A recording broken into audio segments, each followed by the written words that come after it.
तुलसी की माला किस दिन धारण करना चाहिए, धारण करने का क्या नियम है और धारण करने के बाद तुलसी का माला क्या नहीं करना चाहिए, कौन से कार्य नहीं करना चाहिए। जय श्री श्याम। श्याम बाबा के भक्त अच्छे ही होंगे। तो आइए जानते हैं तुलसी की माला धारण करने के क्या नियम होते हैं और जो तुलसी का माला धारण कर लेते हैं उनको कौन कौन से कार्य नहीं करने चाहिए। क्योंकि आप आजकल देखते हो बहुत से लोग तुलसी की माला धारण करते हैं, लेकिन ये साधारण व्यक्ति जो नॉर्मल हैं वो नहीं धारण कर सकते। जो ये नियमों का पालन करेंगे और इन कार्यों को नहीं करेंगे वही धारण कर सकते हैं। हर एक व्यक्ति नहीं धारण कर सकता है तुलसी माला।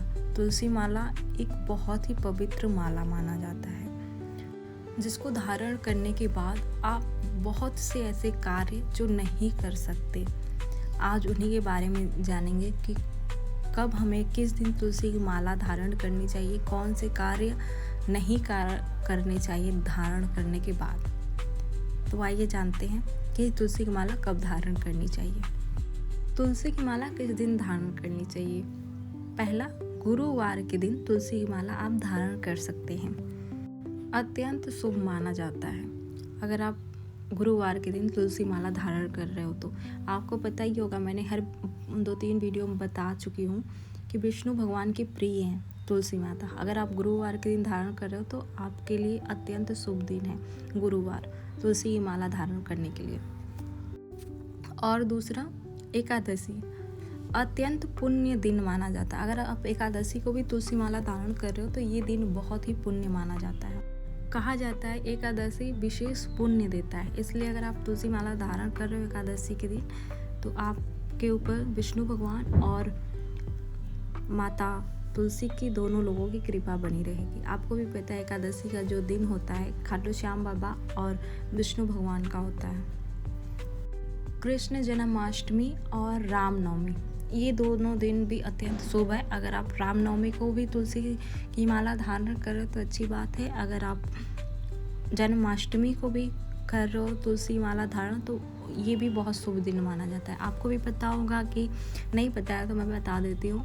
विष्णु भगवान के पूरे 10 अवतार थे, जिसमें से राम भी थे और श्री कृष्ण भी थे। तो अगर आप रामनवमी और जन्माष्टमी को भी तुलसी माला धारण करते हो तो ये दिन भी अत्यंत शुभ माना जाता है। तुलसी की माला धारण करने की विधि, सुबह स्नान करने के बाद, ब्रह्म मुहूर्त में स्नान करने के बाद भगवान विष्णु या श्री कृष्ण जी की पूजा करें। तुलसी माला को भगवान विष्णु या श्री कृष्ण के चरणों में स्पर्श कराएं। फिर इस मंत्र का जाप करें, ओम नमो भगवते वासुदेवाय। यह राधे कृष्ण नाम लेते हुए अपने गले में धारण कर लें। तुलसी माला पहनने के बाद क्या नहीं करना चाहिए। मांस, मछली, अंडा, शराब, बियर, ये सब चीज़ें तुलसी माला धारण करने के बाद नहीं खानी पीनी चाहिए। दूसरा, झूठ बोलना, बुरे कर्मों से बचना। अगर आप तुलसी माला धारण कर रहे हो तो बुरे कर्म करने से बचो, झूठ बोलने से बचो। तीसरा, तुलसी माला धारण करने के बाद शमशान या अपवित्र स्थान पे नहीं जाना चाहिए। स्नान के समय साबुन या शैम्पू से माला को गंदा ना करें। जब आप स्नान करने जाएं तभी आप अगर आप साबुन शैम्पू से नहा रहे हैं तो उसको निकाल दें। पति पत्नी के संबंध के समय माला उतार देनी चाहिए। कई परंपराओं में ऐसा माना जाता है। क्या खा सकते हैं, क्या पी सकते हैं। दही, दूध, सात्विक भोजन। आपको शुद्ध शाकाहारी भोजन करना पड़ेगा अगर आप तुलसी माला धारण कर रहे हो तो। और भगवान को भोग लगाकर ही खाना खाना चाहिए जब आप तुलसी माला धारण कर रहे हो तो, और भी अच्छा माना जाता है। तुलसी की माला धारण करने से मन शांत रहता है और पाप कम होता है और भगवान विष्णु और श्री कृष्ण की कृपा आप पे बनी रहती है।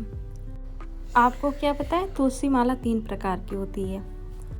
27, 54, 108 3 प्रकार की माला होती है, जिसमें जो छोटी वाली माला होती है उसमें 27 होती है और जो मीडियम होती है वो 54 होती है। 54 तुलसी उसमें बनी हुई होती है। और 108 मतलब उसमें 108 मोती वाली होती है, 27 मोती वाली। और 54 जो तुलसी माला होती है वो 3 प्रकार की होती है। और कौन सी सबसे सही माला होती है ये मैं आपको अगले वीडियो में बताऊंगी, क्योंकि वो जो तुलसी की दाना होती है, मनका होती है, हर एक मनका का और दाना का अपना एक महत्व होता है।